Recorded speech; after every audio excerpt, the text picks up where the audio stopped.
Hello friends, आज हम पूर्णिमा की पूजा करने जा रहे हैं। आप लोग पूर्णिमा की पूजा देखना चाहते हैं तो आप लोग देख सकते हैं कि हम पूर्णिमा की पूजा कैसे करते हैं। बने रहिए हमारे यूट्यूब में।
ये पूर्णिमा की व्रत है। पूर्णिमा की व्रत में आप लोग पूर्णिमा का व्रत रख सकते हो और काफ़ी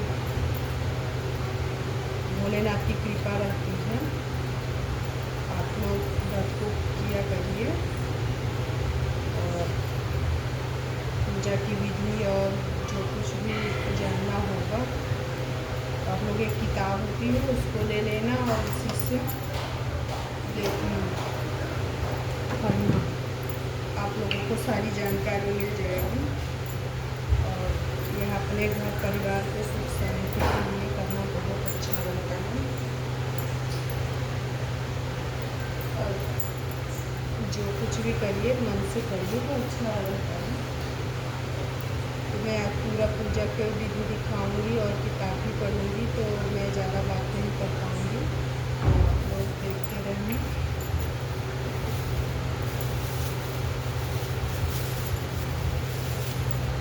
मैं जो गोबर का कलश होता है उसको भी बनाती हूँ। तो मैं आप लोगों को दिखाऊंगी कि मैं कैसे बनाती हूँ।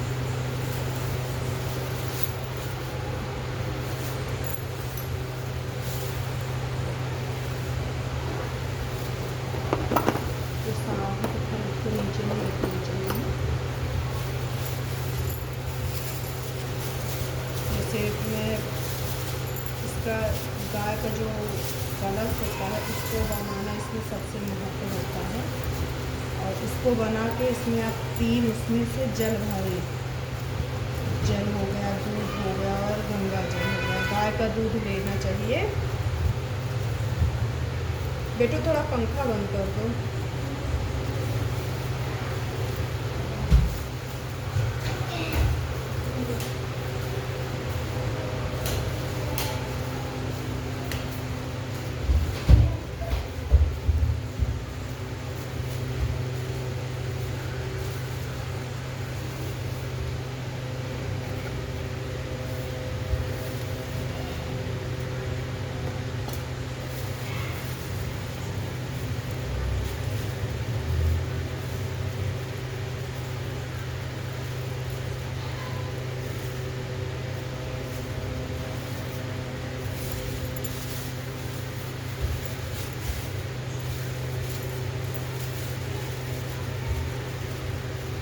एक साइज के गोबर के ऐसे कलश, इसको कलश बोलते हैं गोबर का, मतलब तारा जो होता है ना उसको भरा जाता है।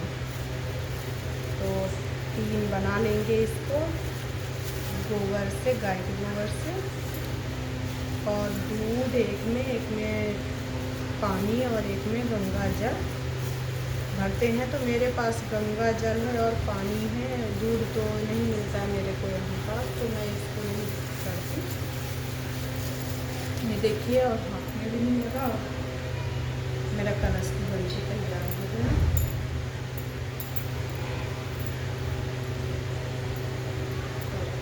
आप अपने घर के देवी देवताओं को भी रख सकते हैं पूजा पाठ में। और ये जो नारियल है ना, तो आप जितने साल रहो उतने साल वो नारियल को आप रख सकते हो इस पूजा में, और रखने के लिए करना चाहिए। ये देखो, मैंने चूड़ियाँ ली हैं, सावन में हरी चूड़ियाँ पहननी चाहिए। तो मैं सावन में सोमवार के दिन पहनना था तो मैं भूल गई थी, इसीलिए मैंने लिया है कि मैं पहले अपने माता रानी को पहना दूँगी और उसके बाद फिर खुद हाथ में पहन लूँगी। इसीलिए मैं अभी कोरी चूड़ी पूर्णिमा और परिवा में नहीं पहनते ना, तो इसीलिए मैं कोरी चूड़ी पहले अपने माता रानी को पहनाऊँगी, फिर स्वयं पहनूँगी। और सावन में हरी चूड़ियाँ पहननी चाहिए, तो इसीलिए मैं चूड़ी का भी हर बार नहीं करती, लेकिन इस बार कर रही हूँ। तो मैं अब चल रही हूँ पूजा की तैयारी कर रही, हो गई है सारी, मैं बस पूजा करूँगी। बेटू जरा मुझे माचिस देना।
लोगों का हमारे ब्लॉग में स्वागत है। आप सब लोग पूजा कैसे करते हैं ये सब देख सकते हैं और आप लोग भी ऐसे पूजा कर सकते हैं। आप लोग पूजा कैसे कर रहे हैं हम देखते रहिएगा और ब्लॉग को देखिए। थोड़ा लंबा भी हो सकता है तो लेकिन पूजा आपको पूरा मिल जाएगी। पूजा में जितनी श्रद्धा जितनी भक्ति भाव करो हो ही जाता है। आप जितना भी कम चढ़ाएंगे करेंगे उतना सब कम ही रहता है भगवान जी के लिए। इसलिए मतलब भरपूर रहता है, हम लोगों को कभी लगेगा, लेकिन भगवान तो श्रद्धा और भक्ति भाव के भूखे हैं। तो आप लोग जैसे भी हो वैसे कर सकते हैं। और इसके बाद ऊपर जला देते हैं।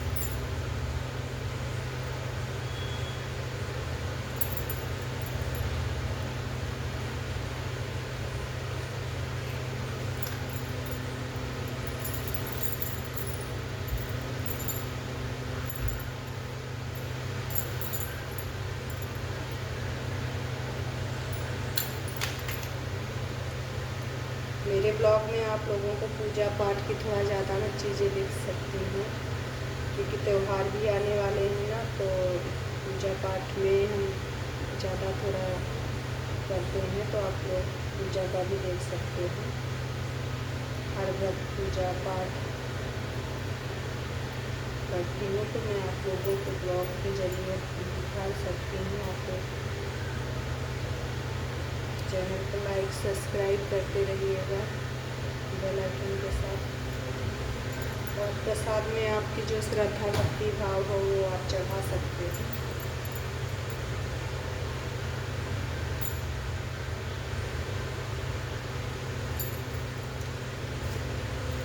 मैं यहाँ जब से आ गई हूँ नोएडा में तो मुझे बहुत कुछ कम मिल रहा है, तो जो है वही है मैं चढ़ा रही हूँ भगवान जी को। यहाँ कुछ चीज़ों की सुविधाएँ मुझे कम हो पा रही, क्योंकि जो भी है जैसा है बहुत है भगवान जी के लिए। जरूरी नहीं कि आप उनको वही करो, जो हो आपके पास आप कर लीजिए।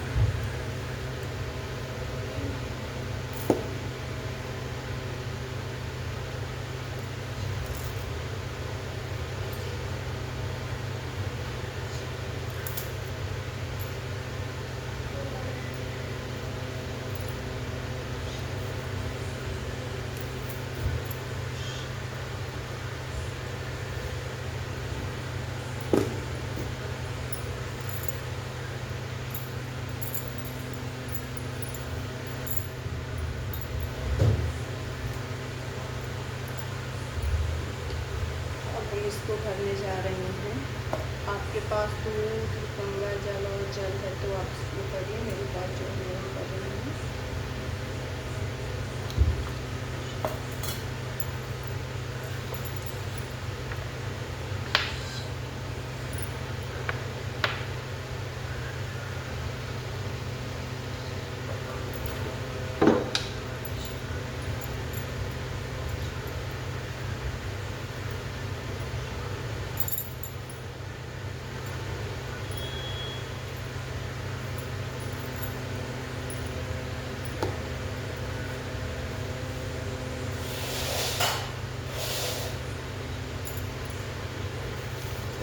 पूजा हो गई है संपन्न। अभी थोड़ा सा इनको धूप और दीप दिखा दूँ।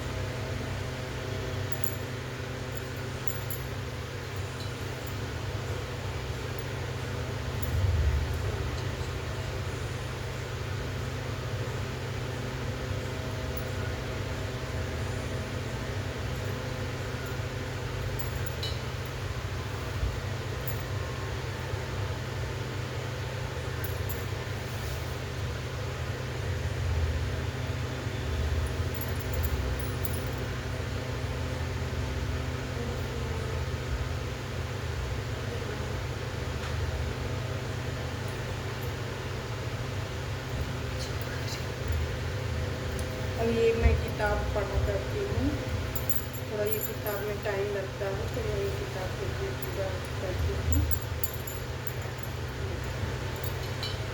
सुनिएगा जरूर, किताब की कहानी बहुत अच्छी है।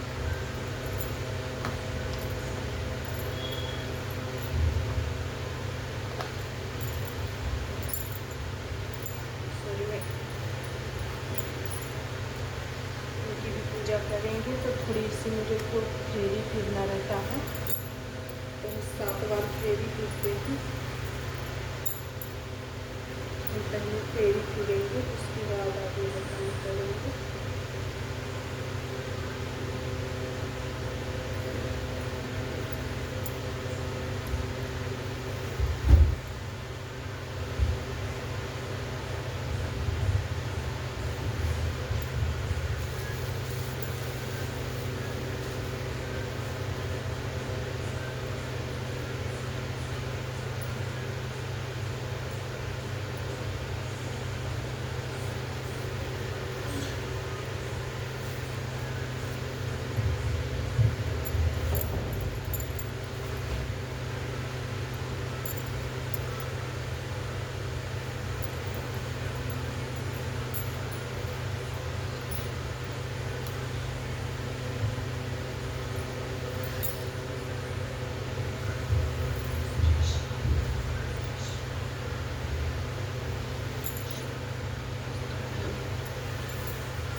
व्रत कथा की जय हो।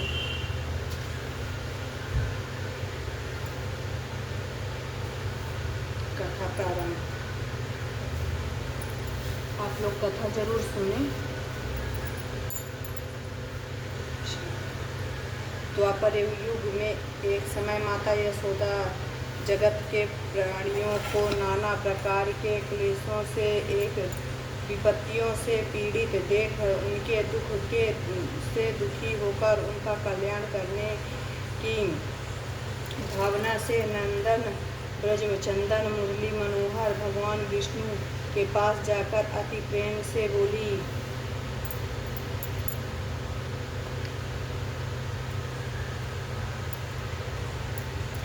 हे गोपाल, तुम ही सारे संसार के उत्पन्न करता एवं संसार करता हो। तुम्हारे ही अनंत प्रभाव से सूर्य और चंद्र जग की प्रकाशित करते हैं। तुम्हारी ही दया बिंदुओं से सूद्र सागर अपार जल से परिपूर्ण रहता है। गंगा जल की पवित्रता तुम ही से है, आकाश की अखंडता तुम ही से है और अग्नि की परम प्रचंडता तुम ही से है।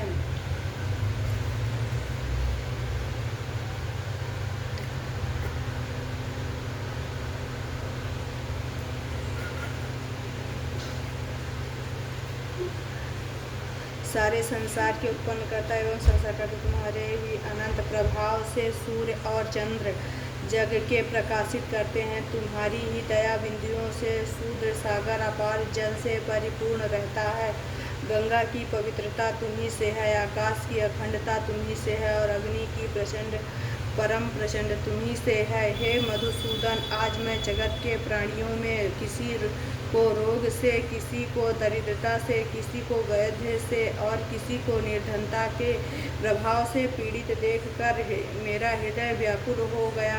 हे सर्वेश्वर, आप इस जगत के प्राणी मात्र के दुख का निवारण करने वाले कोई सुगम उपाय बताने की कृपा कीजिए। उसके द्वारा जगतशील के प्राणी दुखी, दरिद्र आदि व्याधियों से छुटकारा पाकर सुखी हो जाएं। माता यशोदा के सौंदर्यपूर्ण वचन सुनकर गरम प्रफुल्लित होकर यदुनंद कहने लगे कि हे माता, जग कल्याण की भावना से ओतप्रोत आपका यह प्रश्न मन को आनंदित करने वाला है। हे माता, अब मैं आपके समक्ष पूर्णमासी व्रत का वर्णन करता हूँ, जिसके करने से नागरियों वैधता की विधि से मुक्त हो जाती है। पुरुष दरिद्रता एवं निर्धनता आदि अनेक कठिन क्लेश से निर्भय हो जाते हैं और उन्हें सुख संपत्ति आदि अटल सौभाग्य की प्राप्ति होती है। इस व्रत की विधि निम्न है। प्रातः काल ब्रह्मा बेला में शया त्याग कर आदि नित्य कर्म करके शुद्ध श्वेत वस्त्र धारण करके पूजन की सामग्री एकत्रित कर आम्र पल्लव युक्त कलश एवं गणनायक गणेश जी की प्रतिमा स्थापित करके स्वचित वाचक करें और हाथ जोड़कर कहें, हे गणेश जी महाराज, मैं अमुक नाम, अमुक गोत्र, अमुक देश का निवासी हूँ। हे महाराज, मैं प्रयागराज अर्चना दुबे भारत देश में प्रयागराज की निवासी अमुक कार्य हेतु आपका आवाहन करती हूँ। हे परम पूज्य, समस्त विघ्नों के विनाश करने वाले, मुझ दीन पर दया दृष्टि करते हुए पधारने एवं मेरा मनोरथ पूरा करने की कृपा कीजिए। इसके बाद देवाधिदेव भगवान शंकर का निम्न प्रकार के पोषचार पूजन करें, जिसका विधान इस प्रकार है। हे देवानिदेव भगवान त्रिलोचन, जिसके हाथों में भक्तजनों के शूल हरने वाला त्रिशूल विराजमान है और गले में काले सर्प तथा मुंडों की माला पहने हुए हैं, जिसका मस्तक शरीर शमशान की भस्म से रंगा हुआ है और जिसकी उजली हुई जटाओं में पवित्र पतित पावनी गंगा की धारा प्रवाहित हो रही है। उन भगवान शंकर का ध्यान मन में कर उनका आवाहन करें। हे शंभु भक्त वत्सल, मैं आपका आवाहन करता हूँ, आप मुझ दीन पर अनुग्रह कर पधारने की कृपा कीजिए। तत्पश्चात आसन प्रदान करके विनय करके, हे प्रभु, आप इस आसन पर विराजमान होइए। तदोपरांत अर्पित करता हुआ कहे, हे समस्त जगत के संसार करता, मुझ कंचित चित द्वारा अर्पित यह पाद स्वीकार कीजिए। आदि के मस्तक पर तिलक लगा कर माल्यार्पण करके निवेदन करें कि हे नाथ, मुझ सेवक द्वारा समर्पित है पुष्पहार गले की धारण करने की कृपा कीजिए। तदोपरांत कपूर, घी, मधु, दही, चीनी और दूध मिश्रित पंचामृत से निम्न करावे और कहें, हे विश्वनाथ, उपरोक्त वस्तुओं से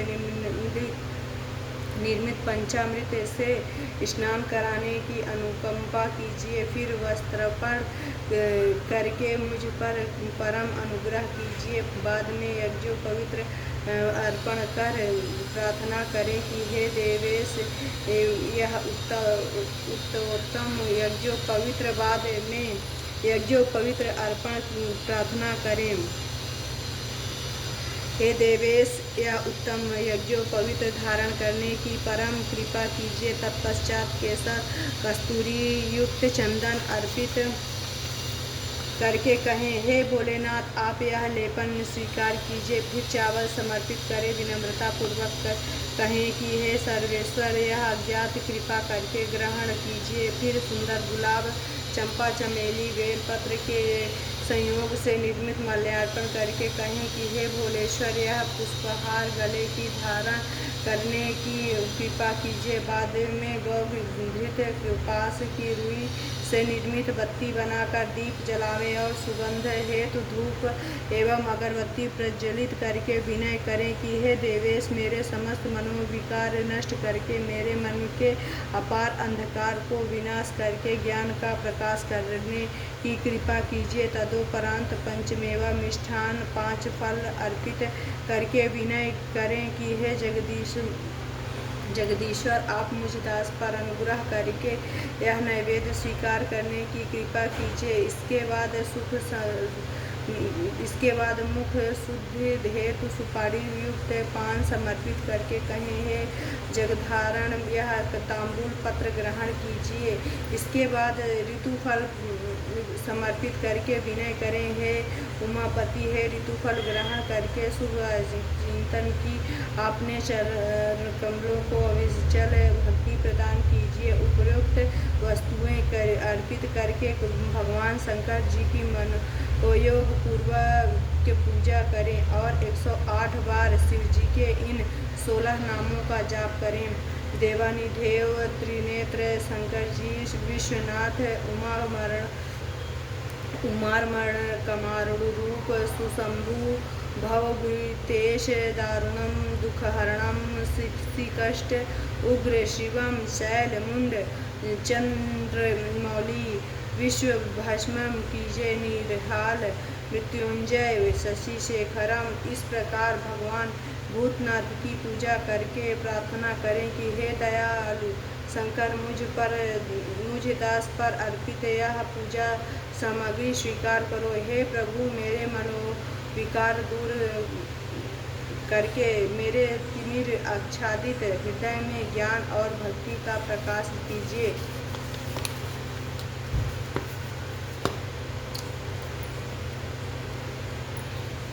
भगवान के मुख से इस प्रकार व्रत का विधान सुनकर माता यशोदा बोली, हे श्री कृष्ण, पूर्व काल में किसने इस व्रत का किया था, व्याख्यान में करने की कृपा कीजिए। माता यशोदा के ऐसे वचन सुनकर नंदन बोले, पूर्व काल में वैभव से परिपूर्ण कालिका नाम का एक महानगर था। उस नगर के राजा का नाम चंद्रहास था। इस नगर में धानेश्वर नाम का ब्राह्मण निवास करता था। उसकी परम सुशील पत्नी का नाम रूपवती था। वह दोनों प्राणी उस नगर में अत्यंत प्रेम के साथ जीवन व्यतीत कर रहे थे। उनका घर धन धान्य से आदि से परिपूर्ण था। किसी प्रकार की कोई कमी नहीं थी।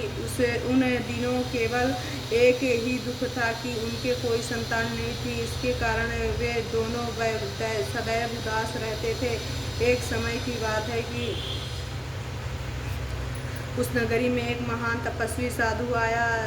उस साधु का नित्य नियम का था कि वह प्रातः भिक्षा के लिए निकलता था और के पास पड़ोसियों के भवन में भिक्षा मांगता था और वापस चला जाता था, किंतु रामेश्वर के घर से उसने कभी भी भिक्षा नहीं ली थी। साधु का यह नित्य कर्म जब रामेश्वर को मालूम हुआ तो वह अपने को भाग्यहीन जानकर बहुत दुखी हुआ और एक ही अति सूक्ष्म होकर रामेश्वर उस साधु की कुटिया पर जा पहुंचा और हाथ जोड़ते हुए बोला, हे महाराज, आप मेरे पास पड़ोस के घरों को नित्य भिक्षा लेते हैं किंतु मेरी भिक्षा स्वीकार नहीं करते हैं। हे महात्मा, ऐसा कौन सा अपराध किया है जिसके कारण आप मेरे घर की भिक्षा नहीं लेते हैं? तब साधु ने कहा, निसंतान व्यक्ति का अन्न पावन नहीं होता है, तो उनके ग्रहण करने से पातक लगता है, इस कारण मैं तुम्हारे घर की भिक्षा नहीं लेता हूँ। साधु के ऐसे वचन सुनकर रामेश्वर की आंखों से आंसू धारा बहने लगी और रोते हुए साधु के चरणों में लेट गया। बोला, हे महाराज, आप सर्वज्ञ हैं, तीनों काल के ज्ञाता हैं। आप मुझे कोई ऐसा सुगम उपाय बताने की कृपा कीजिए जिसके द्वारा मेरा भाग्योदय हो और इस दुख से छुटकारा पा जाऊं, अर्थात मुझे भी पुत्र का लाभ मिले। रामेश्वर के ऐसे वचन सुनकर थोड़ी देर विचार मग्न रहने के बाद साधु ने कहा, हे ब्राह्मण, तुम्हें महामाया चंडी देवी की उपासना करो, उनकी कृपा से तुमको अवश्य ही पुत्र की प्राप्ति होगी। साधु का ऐसा आदेश पाकर रामेश्वर ने अपने घर आकर सारा हाल अपनी पत्नी को सुनाया और उसके परामर्श कर स्वयं घर त्याग तपस्या के लिए जंगल को चला गया और निहार करते हुए श्रद्धा पूर्वक चंडी की उपासना करने लगा। इस प्रकार निहार तपस्या करते हुए 30 दिन व्यतीत हो गए। तब तीसवें दिन रात्रि के समय स्वप्न में चंडी देवी उसे दर्शन देकर बोली, रामेश्वर, तेरे घर एक पुत्र उत्पन्न होगा। वह 16वें वर्ष की कालक क्लिक द्वारा। तब रामेश्वर हाथ जोड़कर बोला, हे जगत जननी, आप मुझे कोई ऐसा उपाय बताए कि कृपा कीजिए जिससे वह पूर्ण आयु प्राप्त कर सके, असमय में मृत्यु को न प्राप्त हो। तब चंडी देवी बोली कि तुम दोनों पति पत्नी 32 पूर्णमासी व्रत श्रद्धा सहित करो तो तुम्हारा पुत्र दीर्घायु हो जाए। तब रामेश्वर बोला, हे माता, इसकी विधि क्या है? तभी देवी बोली, संपूर्ण दिवस निराहार रहने के बाद संध्या को एक आटे का दीपक बनाकर स्वच्छ रुई की बत्ती एवं घी के संयोग से प्रज्वलित कर विधि पूर्वक शिवा सहित भगवान शिव जी का पूजन करना। इस प्रकार पूर्णमासी का व्रत करने से पुत्र चिरायु हो जाएगा। अब तुम्हें पुत्र की होने का उपाय भी बताती हूँ। प्रातःकाल तुमको सामने वाले आम के वृक्ष में एक सुंदर फल लगा दिखाई देगा। पेड़ पर चढ़कर उस फल को तोड़ना और जिस दिन तुम्हारी पत्नी ऋतुकाल पश्चात स्वच्छ होवे तब उसे खिला देना, इससे तुम्हारी इच्छा पूर्ण हो जाएगी। इतना कहकर देवी अंतर्धान हो गई। प्रातः देवी कहे अनुसार सामने ही आम के पेड़ पर सुंदर फल का लगा देख रामेश्वर पेड़ पर चढ़ गया और फल को तोड़कर नीचे उतरा। फिर प्रसन्नता के साथ अपने घर जाकर हाल अपनी पत्नी को सुनाया। दैव योग से उसकी पत्नी उसी दिन ऋतु स्नान के बाद स्वच्छ होकर श्री शंकर जी का बार बार स्मरण करके वह फल खाया और देवीदास की परम कृपा से गर्भवती हो गई। 9 महीने बीतने के बाद 10वां महीना प्रारंभ होते ही उसके एक चंद्रमा के समान सुंदर पुत्र उत्पन्न हुआ। देवी की कृपा के कारण दोनों पति पत्नी ने उसका नाम देवीदास रखा। बड़े प्यार से उसका लालन पालन करने लगे। अब वह बालक चंद्र कला के सामने बड़ा होने लगा। देवी की कृपा से वह बालक बड़े पढ़ने लिखने में अति होशियार था। तब वह 7 वर्ष का हुआ तो रामेश्वर ने अपनी पत्नी पूर्णमासी व्रत करने का स्मरण दिलाया और दोनों पति पत्नी नियम पूर्वक पूर्णमासी का व्रत करने लगे। इस प्रकार 15 वर्ष व्यतीत हो गए और देवीदास ने 16 वर्ष के कदम रखा। तब रामेश्वर अपनी पत्नी ने बोला, हे देवी, कथा अनुसार देवीदास 16 वर्ष का होते ही कालविकल्प हो जाएगा, किंतु हम यह अपनी आँखों में कैसे देख सकेंगे? मेरा हृदय तो अभी से विचलित हो रहा है। तब पत्नी ने परामर्श दिया कि मेरी राय से देवीदास को अपने मामा के साथ शिवनगरी काशी भेज दो। वहीं रहकर विद्या अध्ययन करेगा और शिव भगवान शंकर की कृपा से हमें प्राप्त हुआ है, वही इसे पूर्णायु प्रदान करेंगे। इस प्रकार आपसी विचार करके देवीदास के मामा को बुलाकर दोनों को काशी के लिए रवाना किया और दोनों पति पत्नी उसकी कुशलता की कामना हेतु पूर्णिमा का व्रत करते हुए दिन में व्यतीत करने लगे। देवीदास अपने मामा के साथ काशी पाठशाला चला गया और कई दिनों बाद एक नगर में जा पहुंचा। तब शाम को हो गई, अतः दोनों मामा भांजे धर्मशाला में जा पहुँचे। उसी धर्मशाला में एक बारात आकर ठहरे। देवीदास की प्रेरणा से जब भावर का समय आया तब कुछ देर पूर्व ही दूल्हे को पक्षाघात का ऐसा प्रबल आक्रमण हुआ कि दूल्हे के पिता आदि संबंधी अत्यंत विचलित हो गए। तब किसी प्रकार ने परामर्श दिया कि इस धर्मशाला के अमुक कमरे में वर के अनुरूप एक युवक रह रहा है, उसे किसी प्रकार संतुष्ट कर उसी के साथ भावर डाल दी जाए और अन्य जो भी कार्य होंगे वह वर के साथ हो जाएंगे। उसकी संपत्ति से इसके लड़के के पिता ने देवीदास के मामा के पास जाकर निवेदन किया कि अपने भांजे को कुछ देर के लिए हमें प्रदान करें, जिसके से पुत्र का विवाह कार्य संपन्न हो सके। तब उसके मामा ने कहा, कन्यादान के समय मधुपर्क के अतिरिक्त जो भी मिलेगा वह मैं ले लूँगा। आदि आपको यह बात स्वीकार तो हो तो भांजा आप कार्य हेतु प्रस्तुत। वर के पिता ने उसका यह प्रस्ताव तुरंत ही स्वीकार कर लिया और देवीदास को वर बना लिया और उसी साथ विवाह कार्य संपन्न हो गया। उसे कन्या के साथ भोजन के लिए एकांत भवन में भेज दिया, किंतु देवीदास मारे संकोच के भोजन न कर सका और मन में विचार करने लगा कि यह कि दूसरे की स्त्री और उसके साथ भोजन करने से इसका धर्म नष्ट हो जाएगा। इस प्रकार इस सोच के मारे उसकी आंखों में आंसू छलक उठे। कन्या के पूछने पर देवीदास ने सारी बात बता दी।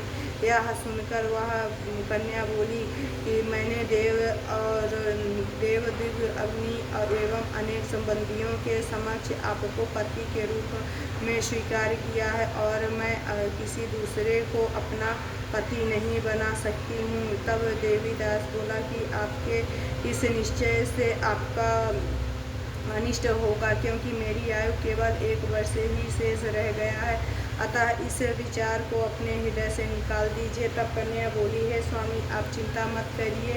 यदि मैं धर्म पद पर अड़िग हूँ तो मेरा कल्याण करेगा। अब आप चिंता त्याग कर प्रेम से भोजन करो। तब देवीदास के आंखों उसके हाथ भोजन शयन किया और प्रातः ब्रह्मवेला में ही शयन त्याग कर वह पत्नी को जगाया और उसे दुपट्टा प्रेम पूर्वक प्रदान करके बोला, हे भागिनी, अब मैं तुमसे विदा होकर अंजनवासे में जा रहा हूँ। यदि परमात्मा की कृपा से जीवित रहा तो अवश्य मिलूँगा। वैसे मेरी मृत्यु व जीवन जानने के लिए तुम अपने भवन में उत्तम सुगंधित वाली नवमल्लिका का पेड़ लगाना और उसे नित्य प्रति अपने हाथों से सींचना। जब तक वह पेड़ हरा भरा फलता रहे तो मुझे जीवित समझना। कदाचित वह पेड़ मुरझा कर सूख जाए तो जान लेना कि मैं संसार में नहीं रहा, अतः संतोष के साथ मर्यादा का पालन करना।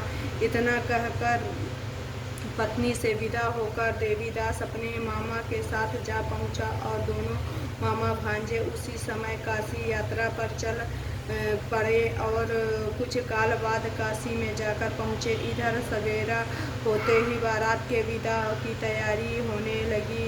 समस्त बारातियों व वर के साथ वर का पिता मंडप में जा पहुंचा। तब उस कन्या ने वर को देखकर अपने पिता को अपने पास बुलाया और बोली कि अपने जिस वर के साथ मेरा विवाह किया है वह यह नहीं है, अतः मेरा पति नहीं है, मैं इसके साथ नहीं जाऊंगी। तभी तो सभी बाराती बिगड़कर बोले, तुम्हारी शादी इस वर्ष के साथ हुई है, अतः तुमको चलना पड़ेगा। तब कन्या बोली, मैं कन्यादान के समय मधुवारिक वर्ग जो दिए गए हैं वह सब दिखावे, क्या क्या गुप्त बातें इसे बताई थी वह सब सुना दे, यदि सत्य होगा तो मैं जान लूँगी। कन्या के ऐसे वचन सुनकर पक्षाघात से पीड़ित वहाँ वर लज्जित हो गया और समस्त बाराती भी वापस चला गया। काशी में निवास करते हुए 1 वर्ष होने को आया तो एक दिन काला सर्प उसे डसने के लिए की कामना से उसके कमरे में आया। देवीदास उस समय सो रहा था, अतः उस सर्प का आगमन न जान सका और उस सर्प के प्रभाव से देवीदास के आसपास की सारी धरती काली पड़ गई, परंतु वह विष के प्रभाव से पर न हुआ, क्योंकि उसकी माता 32 पूर्णमासियों का अपना संकल्प पूरा कर चुकी थी। अतः देवीदास प्राण न निकलने और जीवित रह साप के निश्चय होने का समाचार जब राज को ज्ञात हुआ तो वह अपने वामन पर सवार हो देवीदास के प्राण लेने को चले। रात्रि का समय था। काशी में काशीपति के गढ़ चारों ओर से धूम धूम कर पहरा दे रहे थे। अचानक उनकी दृष्टि यमराज पर पड़ी तो वह उनके आगमन का कारण जानने की उत्सुकता को न दबा सके और यमराज के पीछे चल दिए। अपने प्रयासों से उनके आने का अभिप्राय ज्ञात कर लिया और यह समाचार देने के लिए देवाधिपति शंकर जी के पास पहुँचे और विस्तारता से सारा हाल भवानी शंकर को सुनाया। त्रिकालदर्शी शिवजी ने अपनी यौगिक शक्ति से उसकी माता का द्वारा व्रतों का संकल्प यमराज के आगमन का सारा हाल गिरजा को कह सुनाया। यह सुनकर गिरजा मात्र व्यथा से व्यतीत हो शिवजी से बोली, हे स्वामी, मेरे विनय की आप उस अवध देवीदास को अभय दान की दीजिए, क्योंकि वह आपकी शरणागत है और उसकी माता ने भी आपकी पूजा करते हुए 32 पूर्णमासियों का व्रत किया था, इसलिए उस पर किया कर देवीदास को जीवन दान दीजिए। भक्त वत्सल भगवान शिव गौरा के ऐसे वचन सुनकर हर्षित हो देवीदास के साथ पर गए और प्राणहीन निश्चल पड़ा था। उसके मुंह से एक अमृत बूंद डालकर अंतर ध्यान हो गए और देवीदास सोए हुए व्यक्ति के समान उठ बैठा और अपने मामा से कहा कि 16वां साल भगवान की कृपा से पूरा हो गया, इसलिए अब घर चलना चाहिए। मैं विचार करके घर के लिए चल दिए।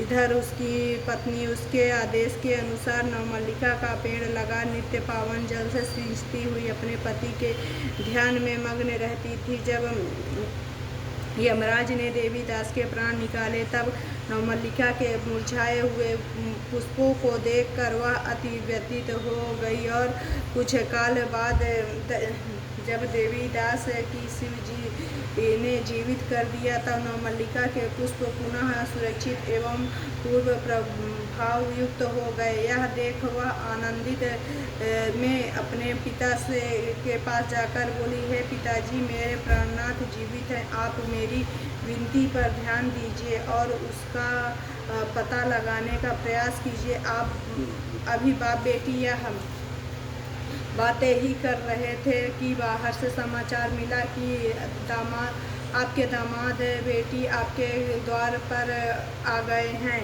तब दोनों बाप बेटी परम प्रसन्न प्रसन्न हो शिव जी का गुणगान करने लगे और अपने संबंधियों को एकत्र करके सबके समक्ष उसकी परीक्षा करके और परीक्षा में भली भांति जब विश्वास हो गया कि हाँ वही यह लड़का है जिसके साथ विवाह हुआ था, तब बड़ा आनंद मनाया और एक सप्ताह तभी उसकी मेहमानदारी करने के बाद दामाद को दहेज आदि के साथ कन्यादान सहित विदा किया।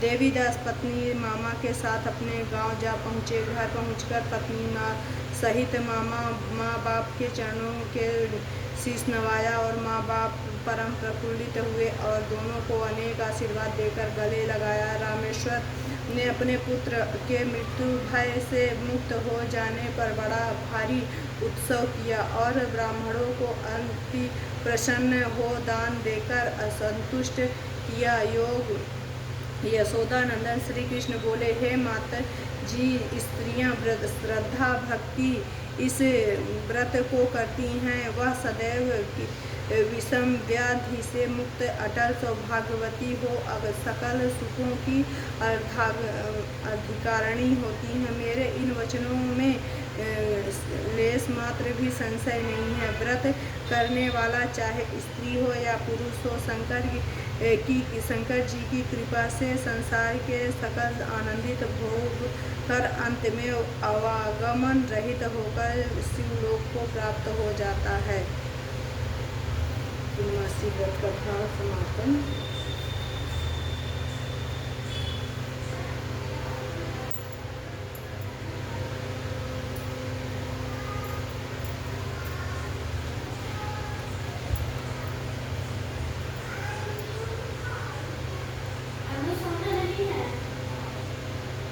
हर पूजा के बाद तो हवन करते ही हैं। तो हमारी कथा हो गई है समाप्त और अब हम करने जा रहे हैं हवन। तो हर पूजा के बाद हवन जरूरी होता है, क्योंकि हवन ही भगवान जी को मिलता है, यही सुगंध तो भगवान के पास पहुंचता है। तो हमें हवन जरूर करना चाहिए और नारियल का भी प्रसाद चढ़ाना चाहिए, हो सके तो हर बार चढ़ाना चाहिए। मैं हर बार चढ़ाती हूँ, लेकिन मेरे पास इस बार नहीं है, मेरे ध्यान से भी उतर गया था।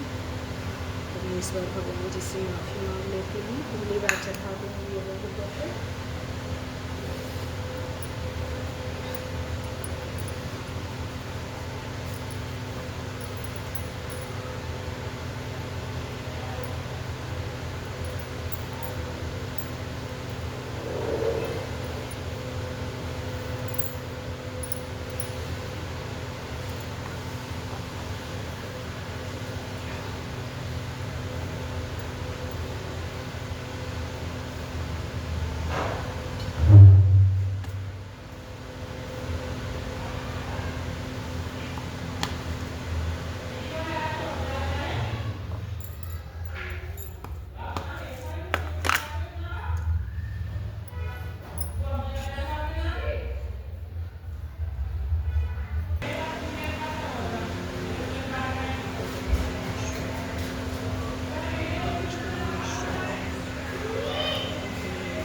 अनुधीन कर लो।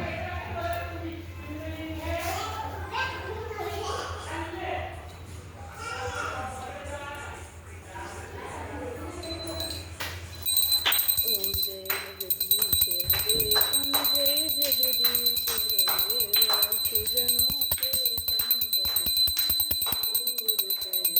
ओम जय जगदीश हरे, जो ध्यावे फल पावे, सेवन का सुख संपत्ति घर आवे, कष्ट तरी पाओ। ओम जय जगदीश हरे, माता पिता रे शरण जो मैं किसी की, तुम्हें बिन और न दूजा करूं किसी। ओम जय जगदीश हरे, तुम पूर्ण परमात्मा, तुम अंतर्यामी, तुम्हारे ब्रह्म परमेश्वर, तुम सबके स्वामी। ओम जय जगदीश, तुम करुणा के सागर, तुम पालन करता मैं मूरख खले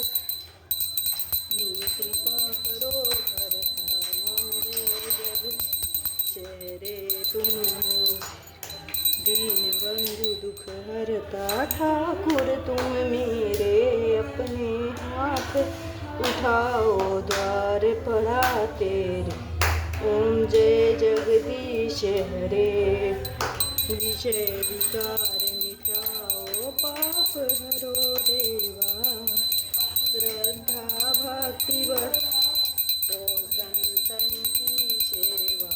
ओम जय जगदीश हरे, तन मन धन सब कुछ तेरा, तेरा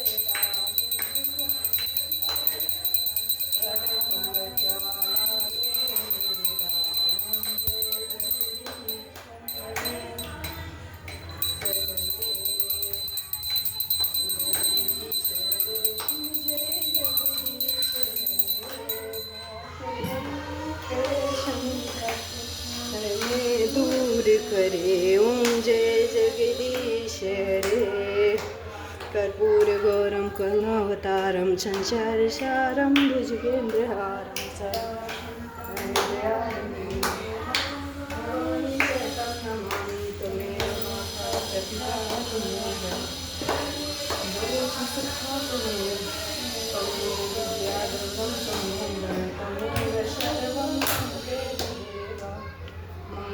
भगवान विष्णु मंगलम गरुड़ध्वज मंगलम पुंडरीकाक्षे मंगलाय तनो हरि।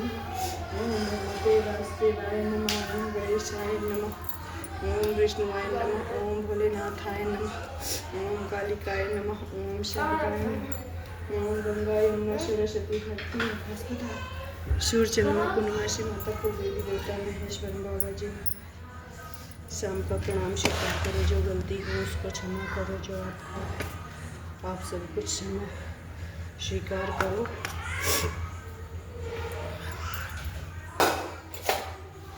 हे गौरी माता, जय श्री राम चक्र गौरी माता, मंगलम भगवान विष्णु मंगलम करुणध्वज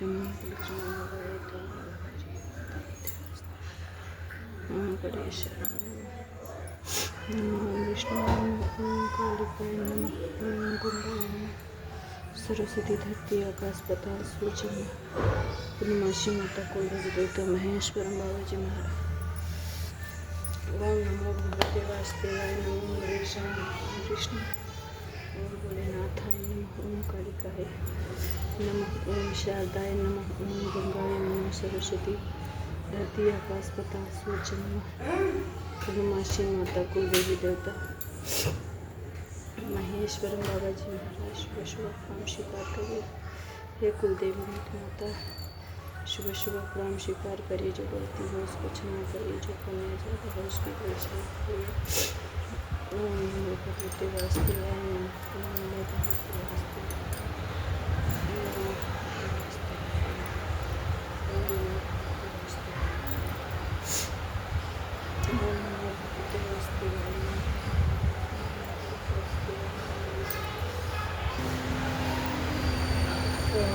भगवते वासुदेवाय नमो भगवते वासुदेवाय नमो भगवते वासुदेवाय नमः, ओम नमो भगवते वासुदेवाय नमः, ओम नमो भगवते वासुदेवाय नमः, ओम नमो भगवते वासुदेवाय नमः, ओम नमो भगवते वासुदेवाय नमः, ओम नमो भगवते वासुदेवाय नमः, ओम नमो भगवते वासुदेवाय नमः, ओम नमो भगवते वासुदेवाय नमः। ओम श्री शिवाय नमस्तुभ्यं, श्री शिवाय नमस्तुभ्यं, श्री शिवाय नमस्तुभ्यं, श्री शिवाय नमस्तुभ्यं, श्री शिवाय नमस्तुभ्यं, श्री शिवाय नमस्तुभ्यं, श्री शिवाय नमस्तुभ्यं, श्री शिवाय नमस्तुभ्यं, श्री शिवाय नमस्तुभ्यं, श्री शिवाय नमस्तुभ्यं, श्री शिवाय नमस्तुभ्यं, श्री शिवाय नमस्तुभ्यं, श्री शिवाय नमस्तुभ्यं, श्री शिवाय नमस्तुभ्यं, श्री शिवाय नमस्तुभ्यं, श्री शिवाय नमस्तुभ्यं।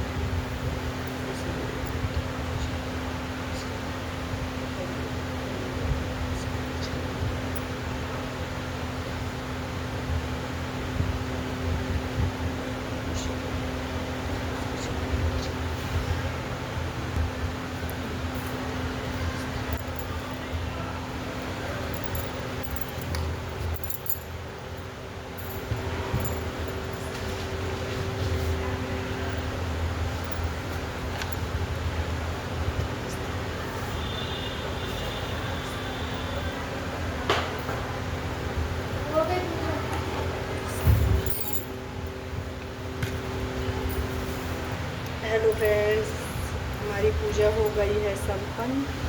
अब हम पूजा को समापन देते हुए अब जा रहे हैं। सारा दिन का व्रत था तो चाय पानी करने। आप लोग हमारे ब्लॉग को देखिए। आप लोगों को अगर हमारा चैनल अच्छा लगे तो लाइक कमेंट सब्सक्राइब करिए। और ये ब्लॉग में आप लोगों को हर चीज़ देखने को मिलेगा। आप लोग पूजा है, किचन का है, नॉर्मली शादी ब्याह कुछ भी आप देख सकते हो। तो आप लोग भी मेरे ब्लॉग में जुड़े रहिए। पूजा हम हर पूर्णिमा को करते हैं। मेरा ये व्रत रहता है तो मैं जैसे पूजा करती हूँ वैसे ही मैंने आप लोगों को दिखाया है। और आप लोग भी करते हो कि नहीं करते हो और कैसे करते हो कमेंट में बताना आप देख के। और मेरे तो जब से शुरुआत किया ऐसे ही पूजा करती हूँ। लेकिन मैं प्रयागराज से नोएडा आ गई हूँ तो मुझे कुछ सामानों की दिक्कत भी होने लगी है। इसलिए कभी कुछ हो पाता है, कभी कुछ नहीं हो पाता है। लेकिन भगवान तो श्रद्धा और भक्ति भाव के भूखे होते हैं। इसलिए जो है सच्चे दिल से उनको समर्पित है, उनको प्रणाम है। तो आप लोग प्लीज़ देखिएगा और लाइक कमेंट सब्सक्राइब शेयर सब कुछ करिएगा। जो कमी होगी उसको भी बताइएगा, क्योंकि जब आप लोग बताएंगे कोई कमी तो हमें पता चलेगा ना कि हमसे क्या गलती हुई है क्या नहीं।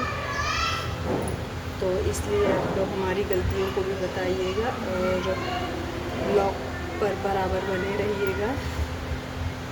ब्लॉग बनाने लगती हूँ तो इतना शोर होने लगता है मेरे अगल बगल कि मैं अच्छे से ब्लॉग भी नहीं बना पाती हूँ। लेकिन फिर भी मैंने कोशिश कर ली है। जैसी होगा जो भी होगा वो हमारे भोलेनाथ जाने। और इनका पूजा करने के बाद आंगन में चंदा मामा है ना, चंदा मामा का दर्शन ज़रूर करना चाहिए। मैं तो बाहर भी गई और छत पे भी गई, लेकिन मुझे आज चंदा मामा का दर्शन नहीं मिला है, चंद्रमा माता का। तो मैं इसलिए वही की हूँ। जब से यहाँ आई हूँ तो अंदर पूजा करने लगी नहीं। इसकी पूजा तो आंगन में करनी चाहिए, वहाँ जहाँ चंद्रमा भगवान जी दिखे। तो इसीलिए मैं अंदर पूजा की और दर्शन करने गई तो वहाँ मिले नहीं, दर्शन नहीं हो पाया। लेकिन कोई बात नहीं, मैंने श्रद्धा भक्ति भाव से जहाँ देखो वहाँ भगवान दिखते हैं तो मैंने तो भगवान की पूजा कर ली। भगवान जी अपनी कृपा बनाए रखें, जो गलती है उसको भी क्षमा करें। आप लोगों को भी जय श्री श्याम, राधे राधे, राम राम। आप लोग भी अपना सपोर्ट बनाए रखिए हमारे ऊपर, अपनी कृपा बनाए रखिएगा। हमें अच्छा सपोर्ट और सहयोग देते रहिए ताकि हम आप लोगों को ऐसे ही ब्लॉग बनाकर दिखाते रहें। क्या क्या कमियां हैं वो भी बताते रहिएगा। और जोर से बोलो जय सिया राम की जय हो, भोलेनाथ की जय हो, हरे श्याम श्री कृष्ण जी की जय हो, श्री श्याम जी की जय हो, गणेश जी की जय हो, शारदा माँ, दुर्गा माँ, सभी देवी देवताओं की जय हो। जो हारे के सहारे हैं उनकी भी जय हो, जो भूले बिसरे हों उनकी भी जय हो, जो याद हों उनकी भी जय हो। और आज गुरु पूर्णिमा है तो हमारे गुरु जी की भी जय हो। भगवान हमारे गुरु महाराज के ऊपर अपनी कृपा भी बनाए रखिए, भोलेनाथ जी महाराज। और गुरु पूर्णिमा की सभी को हार्दिक शुभकामनाएँ। जय श्री श्याम, राधे राधे राधे राधे। श्री शिवाय नमस्ते, श्री शिवाय नमस्ते।